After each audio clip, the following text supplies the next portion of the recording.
Selamat pagi, salam sejahtera. Terima kasih kerana bersama dengan saya di Nazilin Unity Channel. Kempen PRN di 6 buah negeri kini hangat dan sedang panas. Masing-masing mempertahankan diri, masing-masing mencari isu, masing-masing mencari modal. Dalam perbincangan Syahril bersama dengan Khairi Jamaluddin dalam satu podcast, mereka berkata, adakah Azmin Ali ialah pemimpin paling dibenci oleh penyokong PH? Dan mereka kata mungkin sebab beliau adalah pengkhianat. Hari ini Azmin tampil mempertahankan diri beliau. Azmin membuat pengakuan yang tak pernah saya fikir dia akan berani cakap. Yang saya fikir Azmin Ali tak mungkin akan cakap kerana ia seakan-akan membunuh diri sendiri, menjerat leher sendiri. Namun biasalah, oleh kerana nak menang, apa saja boleh dikata. Hari ini Azmin menyatakan melalui pengakuan beliau mengakui bahawa saya bukan pengkhianat. Azmin ulangi, saya bukan pengkhianat. Dia bukan pengkhianat, kata Azmin Ali. Sebelum saya teruskan ulasan dari Malaysia Kini ini, jangan lupa tinggalkan komen anda dan apa pendapat anda tentang isu dan komen ulangan daripada Azmin Ali ini. Apabila Azmin mengiktiraf, mengakui, mengatakan bahawa beliau bukan pengkhianat. Apa pendapat kamu semua? Calon Perikatan Nasional Hulu Kelang, Mohammed Azmin Ali berkata, dirinya bukan seorang pengkhianat.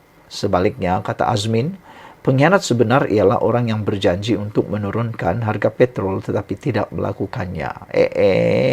Dulu dia sebahagian daripada Kerajaan Pakatan Harapan sama-sama membuat manifesto ini. Ada netizen kata tak malu ke cakap benda yang dia adalah sebahagian daripada orang yang membuat manifesto tersebut, kata mereka. Tak malu ke dia yang sama-sama bersama membentuk kerajaan, membentuk keputusan itu, tapi cakap pula di depan orang. Yang itu salah orang, kata mereka. Walaupun Azmin tidak menyebut nama, difahamkan Azmin merujuk kepada Perdana Menteri Anwar Ibrahim. Yang mana saya hianat, yang mana saya lari. Yang lari itu yang lari dari Permatang Pau pergi bertanding di Port Dickson, kata beliau lagi. Jadi itu kata Azmin. Apa pendapat anda sekalian? Adakah itu adalah modal politik yang boleh memenangkan Azmin Ali? Pada pendapat saya, itu adalah seperti satu modal murahan. Perlu cari isu yang lebih sesuai, yang lebih membawa manfaat kepada orang lain, bukan untuk memburuk-burukkan lawan. Azmin kata, saya bukan pengkhianat. Bila saya tak sokong dia kata saya pengkhianat. Bukan pasal tak sokong, tapi dia meninggalkan parti lamanya iaitu PKR secara diam-diam dan menyertai pula parti Bersatu akhirnya dan menyebabkan Kerajaan Pakatan Harapan tumbang. Itu yang dimaksudkan oleh para netizen dan juga para pengkritik sebagai pengkhianat. Yang pengkhianat tu, kata Azmin, yang janji nak turun harga minyak tapi tak buat. Yang nak lawan kleptokrat tapi akhirnya jadi nombor 2, katanya ketika berceramah di Kampung Kemesa. Ini bukan kali pertama Azmin tampil mempertahankan dirinya yang dilabel pengkhianat itu. Pada masa lalu, Azmin pernah mengungkit langkah Kajang yang didakwa bertujuan mencatur Anwar sebagai Menteri Besar Selangor pada tahun 2014 dan langkah Port Dickson untuk mencapai cita-cita Presiden PKR itu menjadi Perdana Menteri. Azmin sering digelar pengkhianat oleh penyokong PH kerana peranannya dalam langkah Sheraton menyebabkan kerajaan PH tumbang pada tahun 2020. Ketika itu, keputusan Bersatu dan 10 ahli Parlimen PKR yang diketuai Azmin berpaling tada daripada PH pada Februari 2020 meruntuhkan pentadbiran PH dan membuka jalan untuk Muhyiddin menjadi Perdana Menteri. Sekian dulu untuk kali ini. Jangan lupa tinggalkan komen anda untuk isu kali ini. Kita jumpa lagi. Bye-bye. Selamat pagi, salam sejahtera. Tun Mahathir akan jadi Perdana Menteri sekali lagi. Dijangkakan Tun Mahathir boleh menjadi Perdana Menteri sekali lagi. Apa cerita nih? Apa pendapat kamu semua? Adakah Anda setuju kalau Tun Mahathir boleh jadi Perdana Menteri sekali lagi? Ada beberapa komen daripada netizen tentang isu kali ini. Mereka mengatakan bahawa Tun Mahathir dari segi pemikirannya masih sihat, tetapi fizikal dan tubuh badan mereka, Tun Mahathir sudah tidak mampu lagi untuk menjadi Perdana Menteri. Bayangkan, tugasan Perdana Menteri itu bukan duduk-duduk di rumah, bukan duduk-duduk di pejabat. Ianya perlu pergerakan ke sana sini hampir 24 jam sehari. Dia perlu pergi ke tempat ini ke tempat ini dalam masa yang sama, menjalankan tanggungjawab pula sebagai seorang Perdana Menteri. Tetapi menjadi persoalan sekarang, untuk menjadi Perdana Menteri, Mahathir Mohamad perlu menjadi ahli parlimen terlebih dahulu. Baru-baru ini dalam PRU15, Mahathir kalah teruk dalam PRU tersebut dan tidak layak menjadi ahli parlimen. Jangankan layak, mau dapat uang deposit pun tidak dapat. Tapi persoalan sekarang, bagaimana cara Mahathir mau jadi Perdana Menteri sekali lagi? Bolehkah? Jawapan dia boleh dengan syarat Mahathir perlu menjadi ahli parlimen terlebih dahulu. Jadi kalau begitu, di mana dia perlu dapatkan kerusi tersebut? Ikuti terus ulasan ini kerana ada jawapannya. Tun Mahathir, calon Perdana Menteri sekali lagi, bakal bertanding di Kelantan selepas PRN. Di ketika pemimpin-pemimpin Pakatan Harapan begitu yakin kerajaan perpaduan tidak akan tergugat, meski apapun keputusan PRN pada 12 Ogos nanti, malah Anwar Ibrahim sendiri menzahirkan keyakinan bahawa kerajaan pimpinannya adalah kukuh, stabil serta sukar dijatuhkan. Kabar terbaru ini barangkali tidak harus dientengkan begitu sahaja. Berdasarkan hubungan PAS dengan Tun Mahathir yang kian akrab sejak kebelakangan ini, difahamkan kini sudah ada rancangan untuk memberi peluang kepada bekas Perdana Menteri itu kembali sebagai ahli parlimen selepas berakhirnya PRN akan datang. Sudah tentu, syaratnya ialah jika PN beroleh keputusan cemerlang, berjaya menawan 5 negeri, Kelantan, Terengganu, Kedah, Selangor dan Negeri Sembilan, atau sekurang-kurangnya memenangi semua kawasan Melayu di 6 negeri yang terlibat PRN itu. Diberitakan, kerusi yang akan diberi laluan untuk Tun Mahathir bertanding itu ialah di Kelantan, yang mana seorang ahli parlimen PAS dikatakan sudah sedia untuk berkorban mengosongkan kerusinya bagi tujuan tersebut. Langkah tersebut adalah menyamai seperti mana dilakukan ahli parlimen Port Dickson sebelum ini, Daniel Balagogal Abdullah, yang mengusungkan kerusinya untuk memberi laluan kepada Anwar bertanding pada tahun 2018 lalu. Jika Anwar diberi peluang menjadi ahli parlimen itu, dengan tujuan untuk menjadi Perdana Menteri, memberi laluan kepada Tun Mahathir juga adalah maksud yang sama. Tindakan PAS memberi laluan untuk Tun Mahathir bergelar ahli parlimen Kelantan itu adalah semata-mata untuk memungkinkan lagi Anwar dapat dijatuhkan. Dua kombinasi kemenangan cemerlang PN dalam PRN dan kembalinya Tun Mahathir bergelar ahli parlimen dilihat satu-satunya resepi asakan paling berkesan untuk menjadikan apa yang dirancang benar-benar menjadi kenyataan.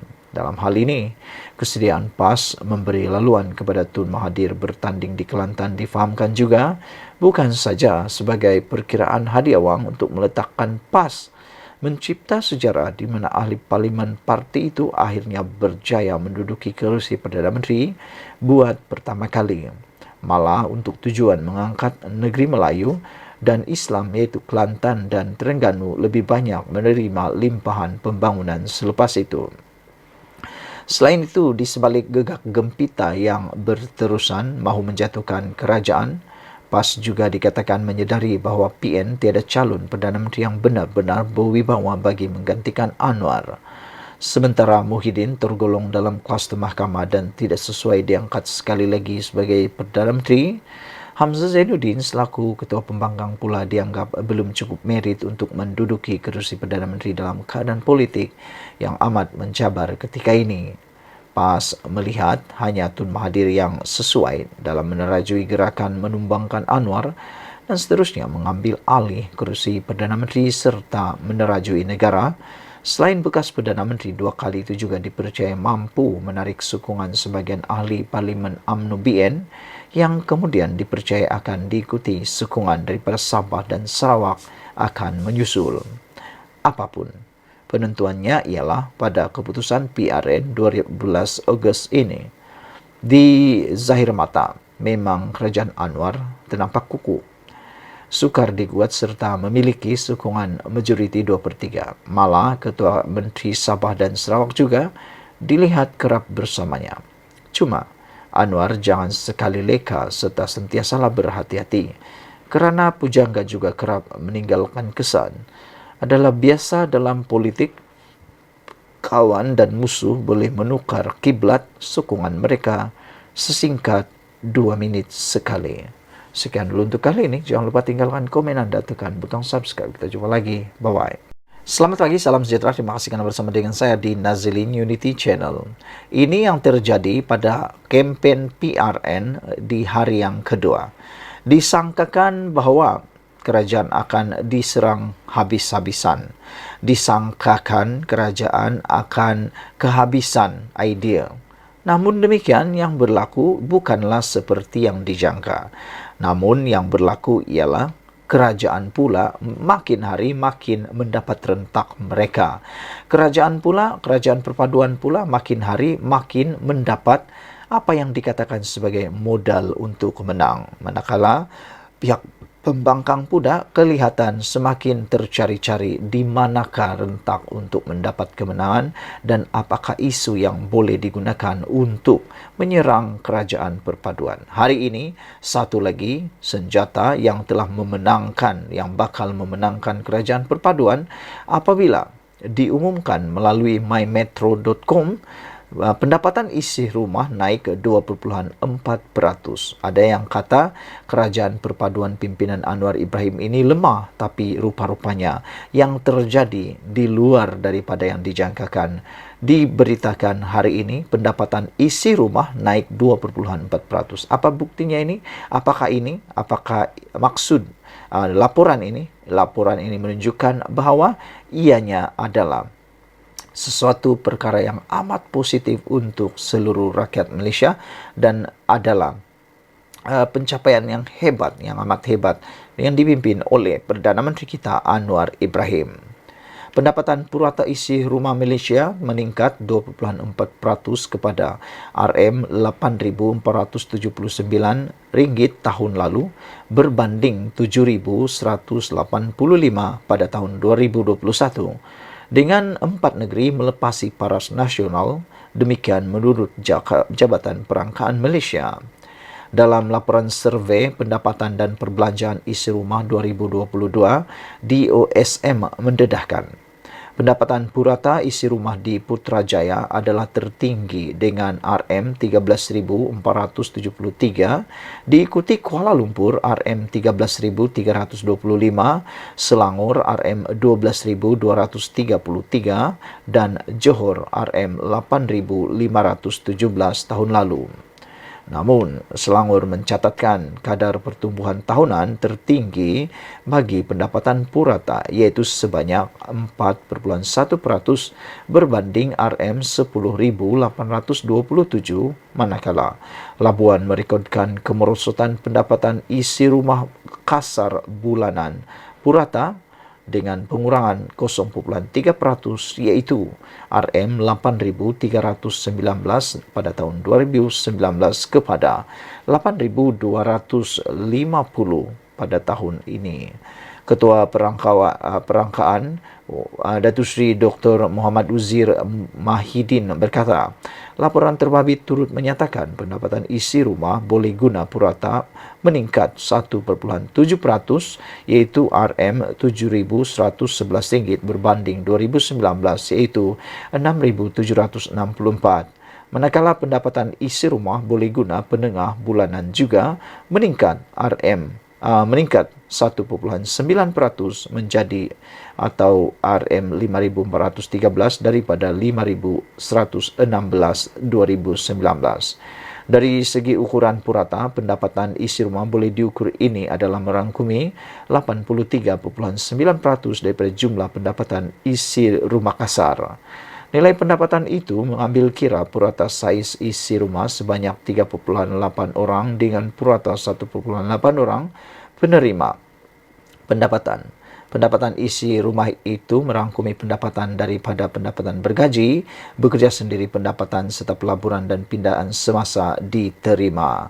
Saudara-saudara sekalian, ini sesuatu yang amat menarik perhatian kita apabila dalam pada itu insiden kemiskinan mutlak mencatat kemerosotan kepada 6,2% tahun lalu berbanding 8,2% pada tahun 2021 dan 8,4% ketika pandemik COVID-19 melanda.